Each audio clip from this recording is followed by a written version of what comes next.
I didn't believe it was possible. I've packed on so much more muscle than I used to have. Skinny little boy is what I think of when I look at myself, what some would consider your prime, right? Yeah. I feel I'm now getting into my prime, far surpassing myself as a younger man.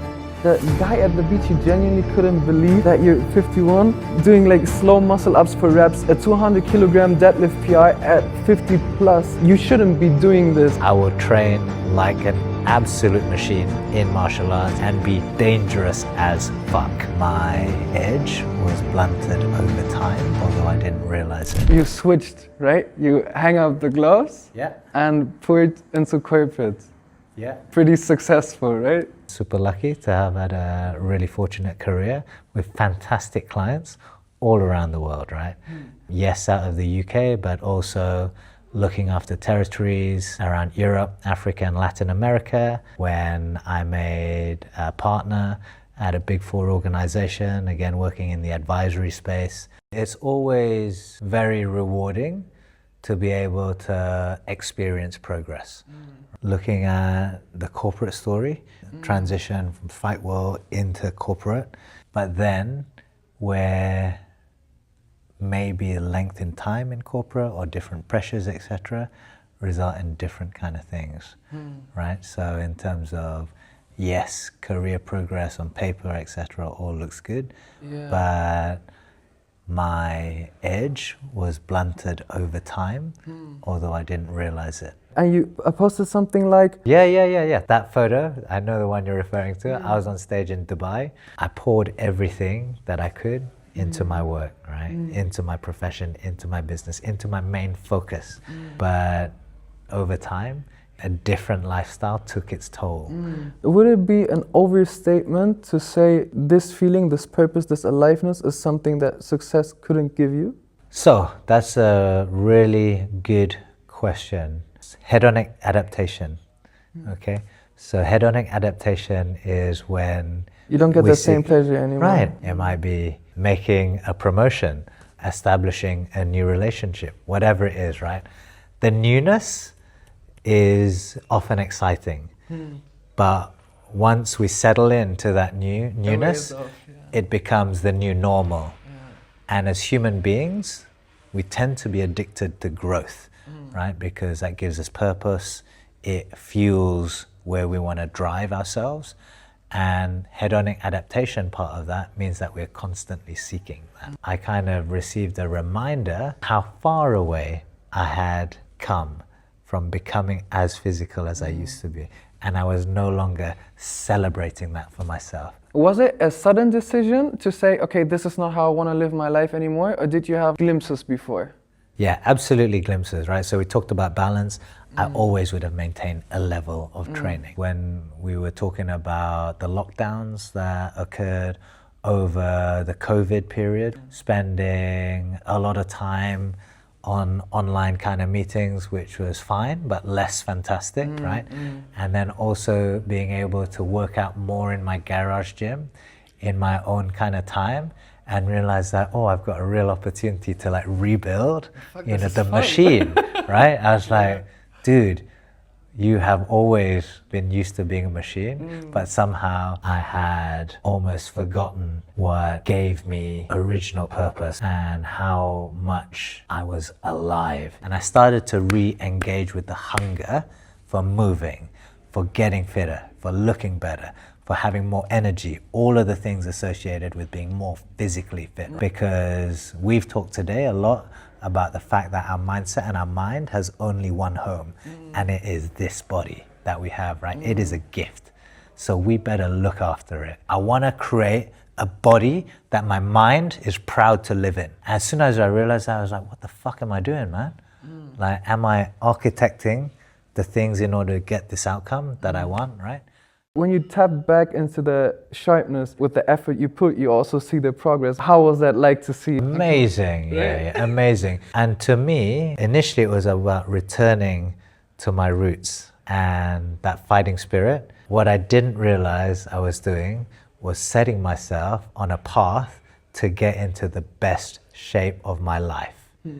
Yeah, that I would argue was far surpassing myself as a younger man. I've ditched using gloves, right? I'm bare knuckle. I'm like, dude, I'm hitting hard and heavy just as hard as I would. You got other professional fighters watching in the pro gyms, like going like, The madman what's again. going on with this, bro? I will train like an absolute machine in martial arts, in Muay Thai, in Thailand, day in, day out, and be dangerous as fuck. And now you just said the dangerous part as well. You could imagine to an outsider stuff like stay dangerous, stay sharp, it feels vague. Why is it exactly the word we use to describe this? Dangerous, man. Dangerous as fuck. Because we are fighting machines. I know that the amount that I train built on that experience is about actually being dangerous. Not just the word, but being a dangerous man. So jokes aside and all that, I enjoy the ability to be dangerous, right? So when we talk about staying dangerous, yes, we can talk about mindset. Yes, we can talk about the body and mind being prepared and all the rest of it. From a fight game perspective, you're a fighting machine, so you're dangerous as fuck. Yeah, 100%, don't doubt. Did you ever doubt that second prime was possible? I didn't believe it was possible. I probably was buying into an assumed context of life and ages and things you might associate with that, right? So, okay, get a little bit older, you're slowing down, you don't need to work as hard in the gym, all that kind of stuff. Why work hard anymore kind of thing? Slow down, enjoy life kind of thing. You don't think you can do what you could do in your 20s kind of thing. You know, different metabolism is slowing down, all the rest. You're going to have less energy, posture's going to go, you'll get weaker as you get older, or muscle wastage as you get older every decade. Now, I've packed on so much more muscle than I used to have as a fucking fighter, right? Yeah, exactly. Skinny little boy is what I think of when I look at myself in what some would consider your prime, right? I feel I'm now getting into my prime. I'm awake, alive, I'm energized, right? Like never before. The guy at the beach, you genuinely couldn't believe that you're 51 and doing what you do, right?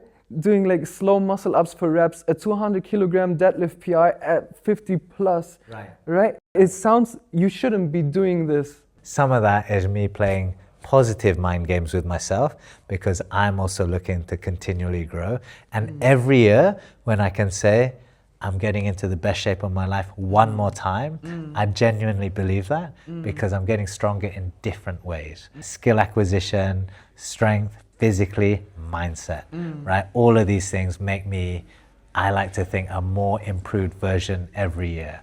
I was probably working quite hard towards my 50th milestone last year because that felt like that's a big turning point, 5-0. That's like half a century. That is like reasonably mature.